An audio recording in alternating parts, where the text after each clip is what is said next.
ناظرین سلام علیکم، میں ہوں Hasan Asif. Programme Quran Majeed system of life, نظام زندگی میں آپ کا خیر مقدم ہے۔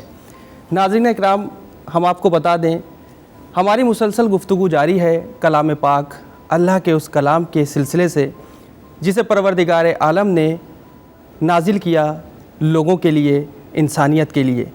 تو آئیے اس پروگرام کو آگے بڑھاتے ہیں اور سب سے پہلے استقبال کرتے ہیں آپ کے اور ہمارے خصوصی مہمان ڈاکٹر قلب صادق صاحب کا۔ السلام علیکم۔ السلام علیکم ورحمۃ اللہ۔ وعلیکم السلام ورحمۃ اللہ۔ ڈاکٹر صاحب، ہماری سیریز چل رہی ہے کلام پاک کے سلسلے سے۔ آپ نے جو پچھلے ایپیسوڈ میں جس طریقے سے قرآن کے بارے میں بتایا وہ حقیقت میں قابل غور ہے۔ ہمارا آج کا آپ سے یہی سوال ہے کہ قرآن کریم کس طرح سے میریکل یعنی معجزہ ہے؟ قرآن کریم کے میریکل یا معجزہ ہونے کی بہت سی صورتیں ہیں۔ سامنے کی جو آبویس بات ہے وہ یہ ہے کہ پیغمبر نے کسی سے کچھ لکھا پڑھا نہیں تھا۔ جی، ایک وہ شخص کہ جس نے کسی سے نہ کچھ لکھا، نہ کوئی پڑھا، نہ کوئی اس کا استاد تھا۔ اگر بالکل آبویس بات ہے، اگر پیغمبر کا کوئی استاد ہوتا تو آج تاریخ میں اس کا نام ضرور لکھا ہوا ہوتا، اس لیے کہ وہ فخر سے کہتا ہے کہ میں محمد ایسے جینیس کا استاد ہوں۔ ایسا کوئی دعویٰ آپ کو تاریخ میں نہیں ملے گا۔ اس کا مطلب یہ کہ پیغمبر کا پڑھانے والا صرف اللہ تھا، جیسا کہ خود قرآن مجید ہے۔ جی، ایک وہ شخص کہ جس نے کسی سے کچھ نہیں پڑھا، کسی سے کچھ نہیں لکھا، اس نے اپنے بعد کلام الہی کو چھوڑا، قرآن کو چھوڑا، جس کو سمجھتے سمجھتے 1500 سال ہو چکے ہیں، مگر ابھی تک پوری طرح سے قرآن کسی کی بھی سمجھ میں نہیں آیا ہے۔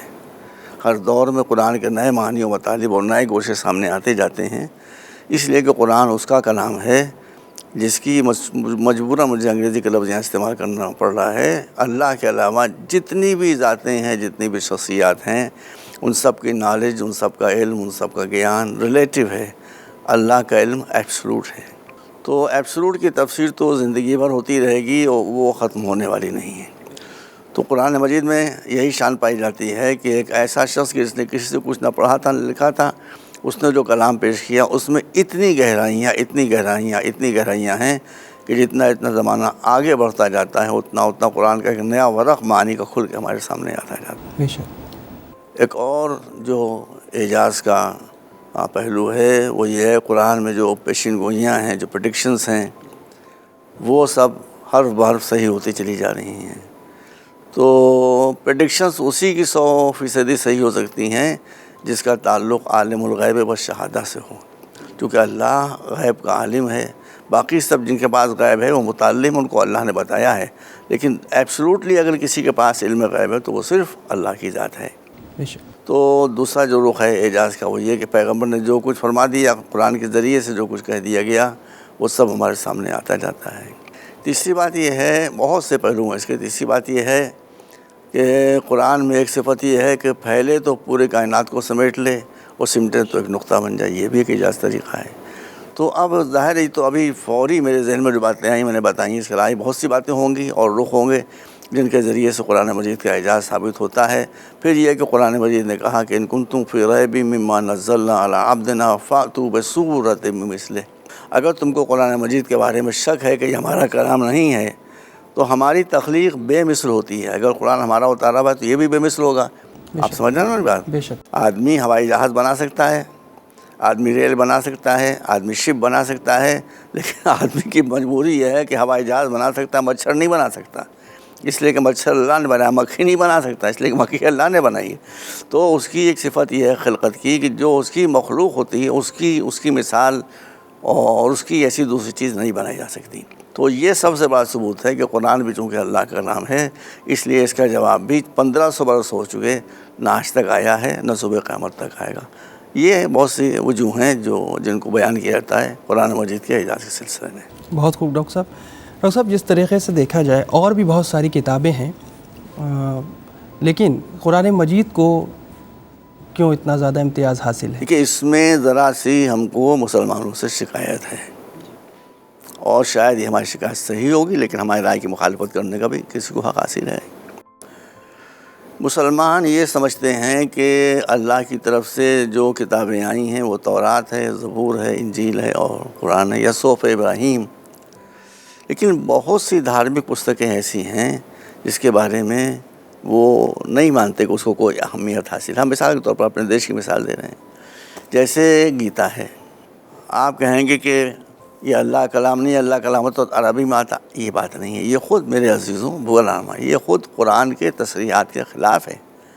قرآن نے کہا ہے کہ لِكُلِّ أَجَلٍ کتاب، ہر دور میں ہماری کتابیں آئیں. وَمَا أَرْسَلْنَا مِن رَسُولٍ إِلَّا بِلِسَانِ قَوْمٍ، جس قوم میں ہم نے رسول بھیجا ہے، پرافٹ بھیجا ہے، نبی بھیجا ہے، وہ اسی زبان میں بات کرتا تھا جو لوکل زبان ہوتی تھی، جو لوگوں کی زبان ہوتی تھی. تو اب چونکہ قرآن اتر رہا تھا عرب دنیا میں، اس لیے وہاں پر جو زبان بولی جاتی تھی وہ عربی تھی، اس لیے قرآن عربی میں اترا. اب یقیناً اگر عرب میں پیغمبر آئے ہیں، تشریف لائے ہیں اور آخری نبی ہیں، تو ان کے پہلے جہاں حضرت ابراہیم، حضرت موسیٰ، 26 پیغمبروں کا ذکر قرآن مجید میں، تو ہندوستان کو کیسے چھوڑ دیا جائے گا اتنی بڑی آبادی کو؟ اس لیے میں مسلمانوں سے بہت باادب یہ گزارش کرتا ہوں کہ وہ افواہوں پر نہ جائیں. میں نے گیتا جی کا 2-3 مرتبہ ادھین کیا ہے. گیتا کا پیغام اور قرآن کا پیغام بہت ملتا جلتا ہے، بہت ملتا جلتا ہے. اور گیتا میں جو صفات بتائے گئے ہیں اللہ کے، وہ وہی ہیں کہ جو قرآن مجید نے بتائے. تو اس لیے ہمارا جو پیغام ہے ہمارے اپنے مسلمان بھائیوں کو، وہ یہ کہ زبان کا فرق نہ دیکھیں، میسج دیکھیں، سندیش دیکھیں، ایک ہے کہ نہیں ہے. اگر سندیش ایک ہے تو یہ بھی اسی پرماتما کی اتاری ہوئی کتاب ہے جس اللہ کا اتارا ہوا قرآن ہے. بے شک. بہت خوب ڈاکٹر صاحب. ڈاکٹر صاحب، رسول اسلام صلی اللہ علیہ وآلہ وسلم اور اہل بیت اطہار علیہ السلام کا جو ایک نظام رہا ہے، یہ ایک ربط رہا ہے آپ لوگوں کا قرآن کریم سے، اور آپ لوگوں نے خاص کر کس طریقے سے قرآن مجید کو مشعل راہ بنایا اور نظام زندگی میں کس طرح سے قید کیا؟ دیکھیے، یہ ہم مسلمانوں کی بہت بڑی بدقسمتی ہے کہ قرآن مجید کے بارے میں تو حرف بحرف ہم کو اطمینان ہے اور یقین ہے اور عقیدہ ہے اور ایمان ہے کہ یہ اللہ کا کلام ہے. اس میں ایک حرف بھی نہ گھٹا ہے نہ بڑھا ہے.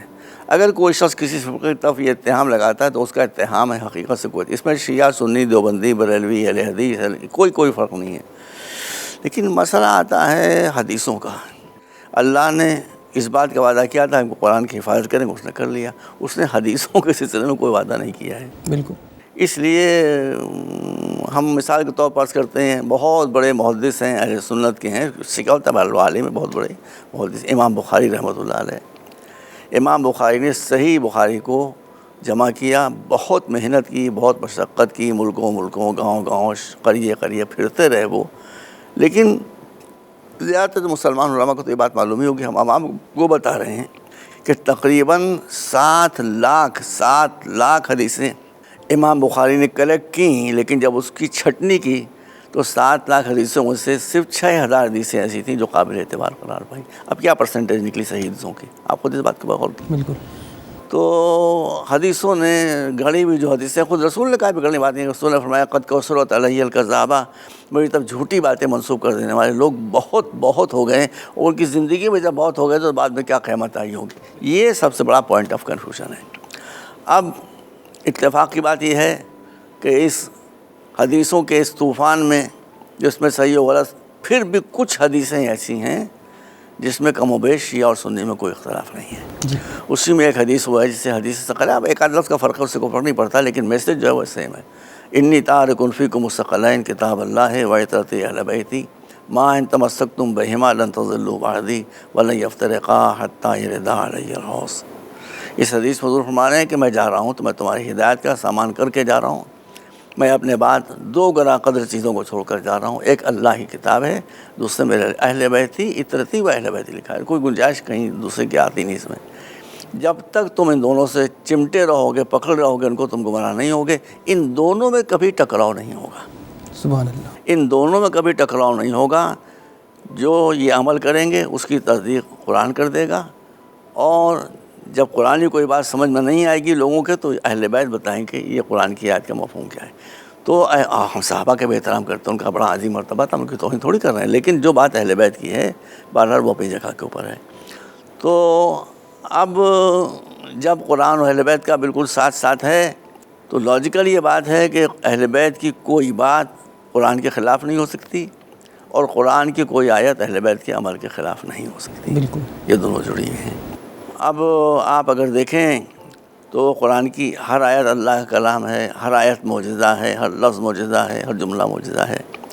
لیکن پھر بھی ہم کو قرآن مجید میں کچھ، اب پوری قرآن تو ہم نہیں پڑھ سکتے آپ کے سامنے، کچھ باتیں ایسی ضرور آتی ہیں کہ جن کے بارے میں یہ کہا جا سکتا ہے کہ یہ اسپرٹ آف دا، یہ قرآن کی روح ہیں۔ وہ بھی بہت سی آیتیں ہیں، اور کوئی غلط نہ سمجھے کہ ہم نے وہ آچاریہ ونوبھاوے والی بات کہی تھی کہ روح القرآن، نہیں، وہ ایسا نہیں ہے۔ قرآن کی ہر آیت ہمارے لیے ایک تعلیم گاہ ہے، ایک درسگاہ کی حیثیت رکھتی ہے، ایک میسیج رکھتی ہے، لیکن پھر بھی ہم اس وقت چونکہ وقت کم ہے دو آیتیں پڑھنا ہے آپ کے سامنے۔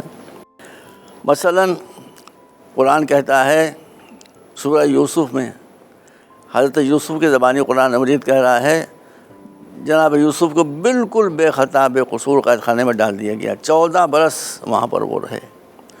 اس کے بعد پھر کچھ انقلابات آئے، انقلاب آنے کا نتیجہ یہ ہوا کہ جو 14 برس جیل میں رہا تھا، خود بادشاہ مصر نے یہ خواہش کی کہ وہ جیل سے نکل کر ان کی نیابت میں تخت حکومت پر بیٹھ جائے۔ جب حضرت یوسف مصر کے بادشاہ ہو گئے تو آپ کے وہ بھائی جنہوں نے آپ کے ساتھ غداری کی تھی، دھوکہ دیا تھا، وہ آئے، انہیں پہچان، وہ لمبا قصہ ہے، اور جب پہچان لیا تو پھر حضرت یوسف نے پیغمبرانہ حکمت سے کام لیتے ہوئے ان کو ایک نصیحت کی۔ وہ نصیحت کیا تھی؟ وہ یہی جو ایک نبی کو کہنا چاہیے، اِنَّهُ مَن يَتَّقِ وَيَصْبِرْ فَإِنَّ اللَّهَ لَا يُضِيعُ أَجْرَ الْمُحْسِنِينَ۔ کوئی آدمی کسی بھی مصیبت میں پڑے، کسی بھی امتحان میں پڑے، اگر اس میں دو چیزیں پائی جاتی ہیں، ایک تقویٰ، پائٹی، پرہیزگاری، اور دوسرے صبر، دھیرج، دھیر، اگر یہ دو صفتیں اس میں پائی جاتی ہیں تو اس کو رحمت الہی سے مایوس ہونے کی ضرورت نہیں ہے۔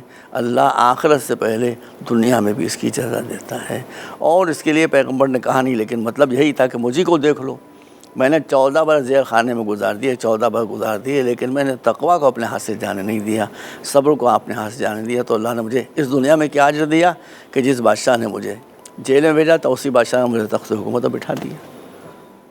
تو یہ چیز ہمیشہ ائمہ تحریر کے سامنے رہی۔ آپ کے لیے تقوی کا لفظ استعمال نہیں کیا جا سکتا، لیکن بہرحال عصمت کردار، کوئی ترک اولا بھی کبھی آپ کے دامن پر، اور صبر تو ان حضرات کا مثال ہی تھا جو آپ کی نظروں کے سامنے ہے۔ حضرت علی کی زندگی ہو یا بی بی فاطمہ کی زندگی ہو یا امام حسن، امام حسین، ان کی زندگی پوری صبر کے دائروں میں رہی ہے، اور اس کا نتیجہ یہ تھا کہ میں اس بات کہنے میں کوئی سنکوچ یا مجھے ہچکچاہٹ نہیں ہے کہ دنیا کے جتنے لوگ ہیں جن کو نہیں معلوم ان کے بعد جانے دیجیے، کم سے کم جتنے مسلمان ہیں، بہت سے شخصیتوں میں اختلاف ہے، لیکن اہل بیت کی پاکیزگی کردار، ان کے علم، ان کا تقویٰ، ان کی پرہیزگاری، اس میں کسی مسلمان نے اختلاف نہیں۔ حقیقت ہے ڈاکٹر صاحب، بالکل آپ نے صحیح کہا، جو کردار معصومین علیہ السلام کا ہے، ان کے جیسا اور ان کے جس طرح دیکھا جائے کہ جو آپ لوگوں نے تعلیم دی، خاص کر عوام کو نئی سیکھ اور ایک نئی راہ، اور اگر ہم ان کی سیرت پر چلنے کی کوشش کریں تو یقیناً ایک بہترین زندگی گزار سکتے ہیں۔ ڈاکٹر صاحب، قرآن کے فہم اور درس و تدریس کو اگر ہمیں جاننا ہے تو کن بنیادی اصولوں پر چلنا ہوگا ہمیں؟ حضرت امام جعفر صادق، ان کا بھی سب شیعہ سنی احترام کرتے ہیں، حضرت امام ابو حنیفہ کے استاد تھے۔ حضرت امام ابو حنیفہ اس وقت 60-65 برس کے تھے، تو کسی نے پوچھا آپ کی عمر کیا ہے؟ کہ 2 سال۔ سفید داڑھی آپ کی، آپ فرما رہے ہیں 2 سال؟ کہاں سفید داڑھی ہو گئی، اس کے لحاظ سے تو میں 60-65 سال کا ہوں، لیکن میری عمر کے 2 ہی سال ہیں جو میں نے امام جعفر صادق کے سال گزارے تھے۔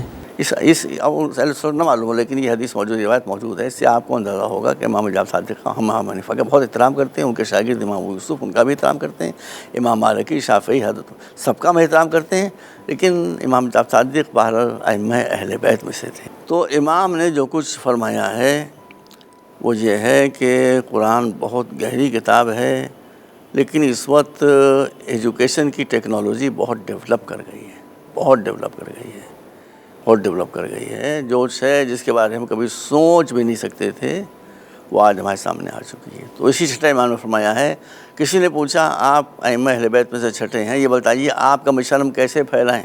بھئی ہم جو کچھ کرتے ہیں صحیح وہ غلط نہیں ہے، لیکن امام نے کیا فرمایا؟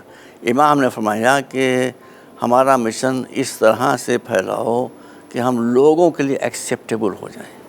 تم نے اگر ہماری امام نے کہا سمجھانے کے رہا امام ہمارے فضائل بیان کرو، کوئی مانے کوئی نہیں مانے گا، ہے نا، ہمارے مسائل پڑھو، کوئی مانے کوئی نہیں مانے گا، لیکن تم ہمارے پھیلائے ہوئے علوم میں، سائنسز میں غور کرو، اس کو پھیلاؤ۔ جب اس کو پھیلاؤ گے اور ان کو یہ اندازہ ہم نے کتنی گہری اکیڈمک باتیں کی ہیں، تب لوگوں کو ہماری عزت ہوگی اور ہمارا پیغام وہ سمجھیں گے۔ جو امام صادق کا پیغام تھا وہی قرآن مجید کا پیغام ہے۔ قرآن فہمی کے لیے سب سے پہلے علم کی، نالج کی اور گیان کی ضرورت ہے، اس لیے قرآن علم کی کتاب ہے، جہالت کی کتاب نہیں ہے۔ ہم اپنا بہت سر پیٹتے ہیں، کیا کریں بتائیے؟ سنی شیعہ سب ایک ہی پرابلم میں پھنسے ہوئے ہیں کہ ان کے پاس ہر شے کے لیے وقت بھی ہے، ٹائم بھی ہے، پیسہ بھی ہے، لیکن نہ خود پڑھنے کے لیے وقت ہے، نہ اپنے بچوں کو پڑھانے کے لیے وقت ہے۔ یہ جہالت، مجھے بہت اندیشہ ہے کہ مسلمانوں کو شے ختم نہیں کرے گی، ختم کرے گی تو ان کی جہالت ختم کر دے گی، خدا کرے کہ ایسا نہ ہو۔ ڈاکٹر صاحب، نہج البلاغہ میں حضرت علی بن ابی طالب علیہ السلام کا قول ہے کہ ہوشیار رہو، خاص کر عوام کے لیے، کہ کہیں ایسا نہ ہو کہ قرآن مجید پر دوسرے لوگ سبقت حاصل کر لیں اور تم پیچھے رہ جاؤ۔ یہ بالکل صحیح ہے، یہ بالکل حق ہے، یہ ٹروتھ ہے۔ جس بات کا اندیشہ مولا علی کو تھا وہ آج ہمارے سامنے ہے۔ ابھی میں نے آپ کے سامنے دوا استعمال کی ہے، آپٹیو، میری آنکھ کمزور ہے، یہ آپٹیو آئی ڈراپس میں نے اپنی آنکھوں میں ڈالے ہیں تاکہ میری آنکھوں میں فائدہ ہو۔ اگر ہمارا کوئی بچہ ہندو آ جائے یہاں پر اور وہ یہ آئی ڈراپ ڈالے تو اس کو فائدہ نہیں ہوگا، کوئی کرسچن آ جائے وہ ڈالے اس کو فائدہ نہیں ہوگا، کوئی لامذہب ایتھیسٹ آ جائے جو اللہ کو مانتا وہ بھی اس کو بھی فائدہ کرے گی۔ تو جس طرح سے دوا ہر ایک کو فائدہ کرتی ہے، قرآن مجید نے بھی کہا کہ وَنُنَزِّلُ مِنَ الْقُرْآنِ مَا هُوَ شِفَاءٌ وَرَحْمَةٌ، قرآن شفا ہے، دوا ہے، علاج ہے۔ اس کے پیغام پر جو عمل کرے گا، جہاں تک عمل کرے گا، اس کی مشکلیں حل ہوتی جائیں گی۔ مثلاً ہم آپ کے سامنے کتنی مثالیں دیں۔ مثلاً اللہ نے قرآن میں فرمایا ہے کہ اللہ کی رحمت سے کبھی مایوس نہ ہو، اور بڑے بڑے فلاسفرز اور تھنکرز ہیں وہ بھی یہی بات اپنے اپنے الفاظ میں کہتے ہیں کہ حالات کتنے ہی مایوس کن ہو جائیں، خراب ہو جائیں، مصیبتیں بڑھ جائیں، لیکن پھر بھی سمجھتے رہو کوئی ہے کہ جو اس مصیبت سے ہم کو نجات دلا سکتا ہے۔ جب تک یہ امید رہے گی انسان کی قوت عمل مفلوج نہیں ہوگی۔ مثلا قرآن مجید نے کہا ہے کہ ادعونی استجب لکم، مجھ سے مانگو میں تم کو دوں گا۔ میری مانگنے کی اور دوسرے کے سے مانگو فرق کیا ہے؟ دوسرا چاہے گا تو مجھ سے نہ مانگو، مانگو گے تو مجبوراً دے گا۔ میں کہتا ہوں مجھ سے مانگو میں دوں گا، اور دینے بعد کہوں گا اور مانگو اور مانگو اور مانگو اور مانگو اور مانگو، اس لیے کہ میرا خزانہ کبھی خالی ہونے والا نہیں ہے۔ میں بیٹا اگر آپ کے سامنے ہاتھ پھیلاؤں گا آپ مجھے کچھ دے دیں گے، لیکن میں آپ کی نظروں میں ذلیل ہو جاؤں گا۔ لیکن قرآن کہتا ہے کہ اللہ سے جب کچھ مانگو گے تو ایک طرف تمہاری دعا پوری ہوگی، دوسری تم کو عزت ملے گی۔ یہ سارے میسیجز ہیں، سینکڑوں اسی طرح کے میسیجز ہیں جس میں کسی قوم کی قید نہیں ہے، کسی فرقے کی قید نہیں، کسی کمیونٹی کی قید نہیں ہے۔ جو ان اصولوں کو اپنائے گا اس کی زندگی کامیاب ہوتی چلی جائے گی، سیدھی سی بات۔ یہودی قوم نے بیٹا اپنے لیڈر کی نصیحت پر عمل کیا، خالی گیان اور فائنانس کو پکڑ لیا۔ آج دنیا میں سب سے زیادہ ایجوکیٹڈ کمیونٹی یہودی ہیں، and the same community is the richest one of the, not one, the real richest community of the world۔ وہی دنیا کی سب سے زیادہ امیر قوم ہے، وہی دنیا کی سب سے زیادہ پڑھی لکھی قوم ہے۔ یہی پیغام تھا قرآن کا، اس پر جس نے عمل کیا وہ یہودی تھا، ان کو قرآن سے کوئی تعلق نہیں تھا، مگر یہ میسیج انہوں نے اپنایا۔ آج دیکھیے کہاں سے کہاں پہنچ گیا، مسلمان کہاں بیٹھے ہیں یہ بھی دیکھ لیجیے۔ بے شک ڈاکٹر صاحب، قرآن کی اگر مسئلے کے طور پہ اگر ہم دیکھا جائے، قرآن کی کسی ایک آیت سے اگر ہم کوئی مطلب نکالتے ہیں تو کیا اور بھی آیتوں کو سمجھنا ضروری ہوگا؟ قرآن کی بہت سی آیتیں وہ ہیں جو سیلف سفیشینٹ ہیں، جو اصولی باتیں بتاتی ہیں، اس میں سے کسی ایک آیت کو لے لیں وہ زندگی بھر آپ کو گائیڈ کرتی رہے گی، لیکن کچھ باتیں ایسی جو انٹر کنیکٹڈ ہیں، تو ویسی جو آیتیں اس میں آپ کو دوسری آیتوں کو ہم مثال دے دیں آپ کے سامنے۔ ہم نے ابھی کہا تھا ایک جگہ تقریر میں، ہندوستان میں مسلمان پریشان ہے، ارے ایک آیت قرآن کی پڑھ لیں، یا ہندو موجود ہیں ہمارے بھائی ہیں بیٹے ہیں، ایک آیت قرآن کی پکڑ لیں سارے مسئلے حل ہو جائیں گے۔ جیسے قرآن میں کہا گیا ہے کہ جب کوئی تمہارے ساتھ برائی کرے تو برائی کا بدلہ برائی سے نہ دو، بھلائی سے دو۔ ادفع باللتی ہی احسن فاذا الذی بینک وبینہ عداوۃ کانہ ولی حمیم۔ یہ ہندو میرے سامنے کھڑا میرا بچہ ہے، اس نے میرے ساتھ کوئی برائی کی، میں اس ساتھ برائی کروں گا تو یہ اور دشمن ہو جائے گا، لیکن اگر اس کی برائی کے بدلے میں نے بھلائی کی، اچھائی کی، تو دھیرے دھیرے محبت میں جو شکتی ہے، جو طاقت ہے، وہ دنیا کی اس چیز میں نہیں ہے، محبت میں یہ طاقت ہے کہ وہ اس کی دشمنی کو محبت سے بدل دے۔ ڈاکٹر صاحب آپ سے اب اجازت لینا چاہیں گے، انشاءاللہ اگلے ایپیسوڈ میں ہم پھر حاضر ہوتے ہم ہیں۔ آپ کو یہ دینے سے پہلے سارے سنی، شیعہ، دیوبندی، بریلوی، حنفی، ہندو، سکھ، کرسچن، عیسائی، قرآن اللہ کا پیغام ہے جو سب کا پیدا کرنے والا ہے، اس کا پیغام سب کے لیے ہے۔ جو قرآن کے سندیش کو سنے گا، پیغام کو سنے گا، اس پر وہ عمل کرے گا، اس کو ضرور لابھ ہوگا، اس کی ضرور مشکلیں حل ہوں گی۔ لیکن سب سے پہلے مسلمانوں کا فریضہ ہے، ہم مجبوراً یہ بات کہہ رہے ہیں کہ وہ مولویوں کی بات کو نہ سنیں، مولا کی بات کو سنیں۔ جو اس مولا نے کہا ہے، جو ہمارا سب کا پیدا کرنے والا ہے، سب سے پہلے دیکھیں قرآن کیا کہہ رہا ہے۔ جو قرآن کہہ رہا ہے اس پر عمل کریں، ان کے سارے مسئلے حل ہو جائیں۔ تو ناظرین اب آپ سے اجازت لینا چاہتے ہیں، انشاءاللہ ہم پھر حاضر ہوتے ہیں اگلے ایپیسوڈ میں۔ خدا حافظ۔